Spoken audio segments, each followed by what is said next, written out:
Pakistan democratic movement की सियासत हर रोज नया रंग बदल रही है। पीडीएम के पास फिलहाल सिर्फ जलसों और रैलियों का प्लान है, मगर पीपल्स पार्टी के चेयरमैन अब इस हिकमत अमली से भी इख्तलाफ कर रहे हैं।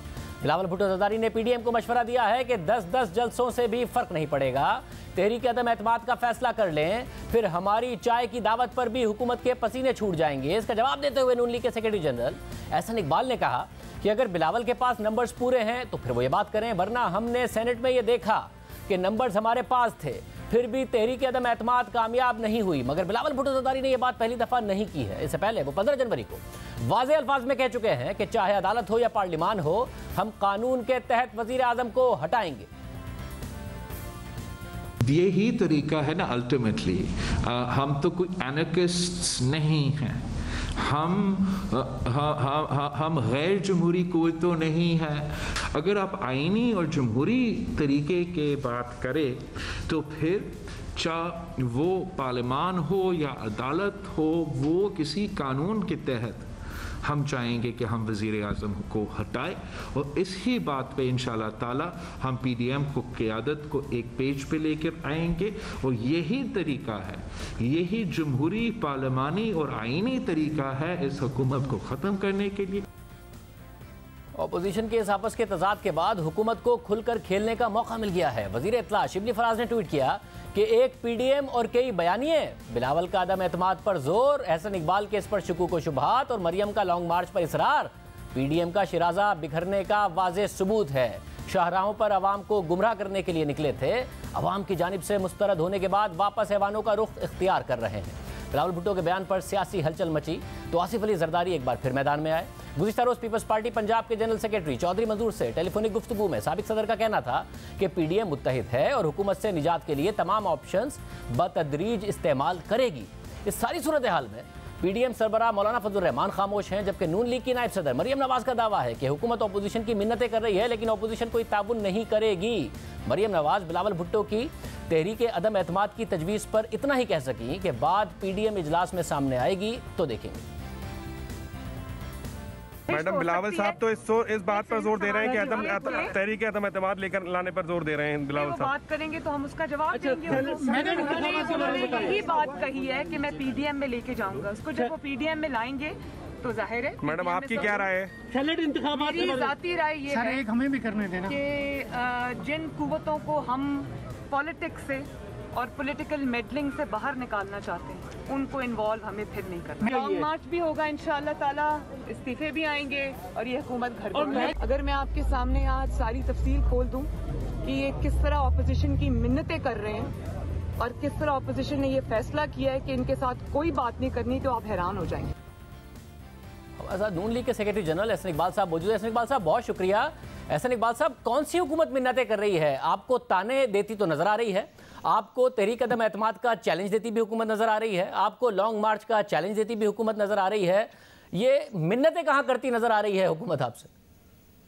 देखिए, ये इस हुकूमत का बड़ा पुराना वतीरा है कि जब ये अंदर आके कमरों में बैठते हैं तो ये फिर वहाँ पे आके मिन्नतें करते हैं और ये कहते हैं कि हमारे लिए, खुदा के लिए ताउन करें, हमारे साथ सिस्टम चलाएं। और फिर ये भी आकर कहते हैं कि हम तो आपकी बातों से इत्तफाक करते हैं, लेकिन क्या करें, खान साहब नहीं मानते। हर चीज़ में खान साहब जो हैं और चंद उनके 2-3 जो बहुत करीबी वजीर हैं वो आके वीटो कर देते हैं। तो ये इनका पुराना तरीका है और बाहर जाके फिर ये तकरीरें करते हैं, कभी कागज़ लहराते हैं। असल बात यह है कि ये हुकूमत को भी पता लग गया है कि हुकूमत उनसे नहीं चल रही। नहीं, मगर एहसन इकबाल साहब, अभी रिसेंटली क्या हुआ है? ना तो किसी ने आप लोगों से राब्ता किया है, ना आप लोगों की कोई ऐसी मुलाकात हुई है कि ये आपकी मिन्नतें कर रहे हो। ऐसा तो कुछ हुआ ही नहीं है अभी, जो मरियम नवाज साहबा ने दावा कर दिया कि आपकी मिन्नतें कर रहे हैं। जी देखिए, इनके लिए ना जो दबाव है इस वक्त, जो ये ऊपर से तो कहते हैं कि पीडीएम नाकाम हो गई, लेकिन जब से पीडीएम की तहरीक शुरू हुई है, पीडीएम के जलसों ने, पीडीएम की रैलीज ने राय आमा को हमवार किया है। और ये जो मुल्क के अंदर राय आमा की मोबिलाइजेशन है, उसका दबाव हुकूमत पे है, उसका दबाव इनके अराकीन असम्बली पर है।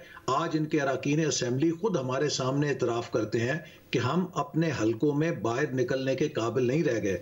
हम जिस गांव में या जिस बस्ती में जाते हैं, लोग वहां पर हमें बुरा भला कहते हैं, वो हमें महंगाई का सवाल करते हैं, वो बिजली के बिल लेकर आ जाते हैं और हम उनके सामने या तो सॉरी फेस कट करें या फिर वहां से भागने पे मजबूर हो जाते हैं। तो हुकूमत को ये पता चल गया है कि गेम इज ओवर, गल बद गई है मुख्तार, लेकिन अब वो ये चाहते हैं कि ऑपोजिशन को किसी तरह चिकनी चपटी बातों से उसके मौक़िफ़ से पीछे मगर ऐसा साहब, हुकूमत को कैसे पता चल गया है जब बिलावल भुट्टो जरदारी को नहीं पता चला है? वो कह रहे हैं कि जलसों से ये हुकूमत नहीं करेगी, तहरीक अदम एतमाद ले आए। आप उसकी सही मिसाल दे रहे हैं कि सेनेट के इंतखाबात में सेनेट चेयरमैन के हवाले से जो तहरीक अदम एतमाद थी उसका क्या हाल हुआ था, हालांकि आपके पास अक्सरियत थी और इस सूरत में तो हुकूमत के पास अक्सरियत है, मगर वाज़ेह तौर पर नहीं नजर आ रहा कि पहले पीपल्स पार्टी ने आपके साथ कमिट किया कि जी वो कुर्बानी देने के लिए भी तैयार होंगे चाहे सिंध असेंबली हुकूमत की क्यों ना हो, मगर जब बाद में आप जलसों से वो मोमेंटम नहीं बना पाए कि हुकूमत गिरेगी तो उन्होंने अपनी पोजीशन बदल दी है। मरियम कह रही है पीडीएम के इजलास में आके बताएं, वो बार बार प्रेस कॉन्फ्रेंस में ये बात कर रहे हैं। शाजिब देखिए ना, ये नहीं अभी आप कह सकते हैं कि हमारे जलसों से हुकूमत नहीं गिरी। हमारे जलसों का मकसद राय आमा को हमवार करना था और हमने उसे कामयाबी से किया है। अगला मरहला जो फैसला कौन होगा वो लॉन्ग मार्च का है और खुद बिलावल भुट्टो साहब मोहतरमा बेनज़ीर भुट्टो साहबा की बरसी के मौके पे कह चुके हैं कि जो लॉन्ग मार्च है वो बड़ा तारीखी होगा और बहुत कामयाब होगा। तो हमने सिर्फ इसमें जो एक इंतज़ार है वो सेनेट के इंतखाबात का है, क्योंकि किसी भी सूरत हमारी भी ये राय थी कि हमें सेनेट के फोरम को हुकूमत के लिए खाली नहीं छोड़ना चाहिए, जहां पे वो 2/3 अक्सरियत करके ऐसी आइन में तरामीम लाने का दरवाज़ा खोले जिससे कि वो तमाम तरामीम जिन्हें बड़ी मुश्किल से हमने आइन से ख़त्म किया है, जैसे 58(2) भी थी, या मसलन 18वीं तरमीम के ज़रिए हमने सूबाई खुद मुख्तारी के मसले को हल किया है, कोई ऐसा रोल बैक हो पार्लिमानी निज़ाम जो कि हमने बहुत जद्दोजहद से जिसको दुरुस्त किया है, वो हमारे लिए हमारी मंजिल के लिए उतना एक सवालिया निशान हो जाएगा। ये बात बिलावल को ये बात तो समझ में आए ना कि वो बात पीडीएम के प्लेटफॉर्म पर कर लें आकर। अगर वो बार बार पब्लिकली एक बात कर रहे हैं, बार बार प्रेस कॉन्फ्रेंस में एक बात कर रहे हैं और पीडीएम के इजलास में आके नहीं कर रहे हैं क्योंकि मरियम नवाज साहबा कह रही हैं वो पीडीएम में आके बात कर रहे हैं, तो क्या वो आप लोगों को पैगाम दे रहे हैं या किसी और को बता रहे हैं कि वो कहां खड़े हैं?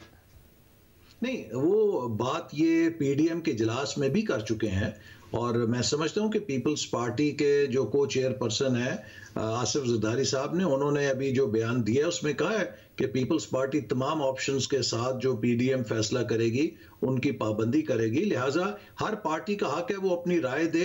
वो अगर समझते हैं कि नो कॉन्फिडेंस हो सकता है तो उनकी राय हो सकती है और जब पार्टी में दोबारा बात होगी हम जरूर उनसे कन्विंस होना चाहेंगे कि नो कॉन्फ्रेंस कैसे कामयाब हो सकता है। लेकिन तो पहले क्या, जब पहले उन्होंने बात की तो क्या हुआ? क्योंकि मरियम नवाज साहबा कह रही थी कि वो आके पीडीएम में बात करें, जब पहले उन्होंने बात की तो क्या किस नतीजे पर पहुंचे आप लोग कि क्यों नहीं हो सकता या क्यों हो सकता है? वो नहीं कन्विंस हुए, आप लोग नहीं हुए?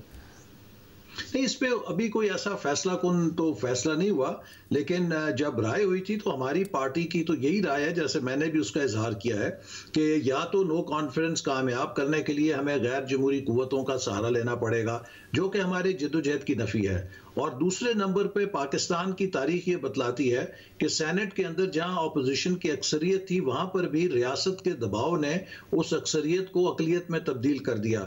तो हमारे यहाँ कोई मिसाल नहीं है कि कभी अपोजिशन ने हुकूमत के खिलाफ नो कॉन्फिडेंस कामयाब किया हो, और ये नंबर्स की गेम है। और इस वक्त तक जब तक के काफ लीग और MQM हुकूमत का साथ देते हैं वो नंबर्स ऑपोजिशन के पास नहीं है, तो इसलिए यकीनन जब भी ये तजवीज़ ज़ेर गौर आएगी उसके ये अमली पहलू पर भी बहस होगी। लेकिन मैं फिर ये कहूँगा कि पीडीएम के अंदर हर पार्टी का हक है वो अपनी राय दे, लेकिन जब फैसला होता है तो वो फिर सबकी राय सुन के इत्तफाक राय से फैसला होता है जो सबसे अमली तौर पर फीजिबल ऑप्शन होती है। और ऐसे बात साहब, अगर आप लोग लॉन्ग मार्च करते हैं, लॉन्ग मार्च भी फिर एक जलसे की तरह ही होगा, अगर आपने वहाँ धरना नहीं देना क्योंकि पीपल्स पार्टी उसके भी खिलाफ है, और अगर आप लोगों की बात नहीं बनती है तो क्या आप और मौलाना फजलुर रहमान, ज़ाहिर स्ट्रीट पावर आप रखते हैं, मगर जो पावर है सिंध असेंबली का, सिंध हुकूमत का, वो पीपल्स पार्टी के पास है जो कि हुकूमत को ज़्यादा मुतासिर कर सकता है। अगर वो नहीं मानते हैं तो क्या आप और मौलाना फजलुर रहमान फिर अकेले आगे बढ़ेंगे पीडीएम में, अगर पीपल्स पार्टी उस तरीके से आगे नहीं बढ़ती आपकी हिकमत अमली पर?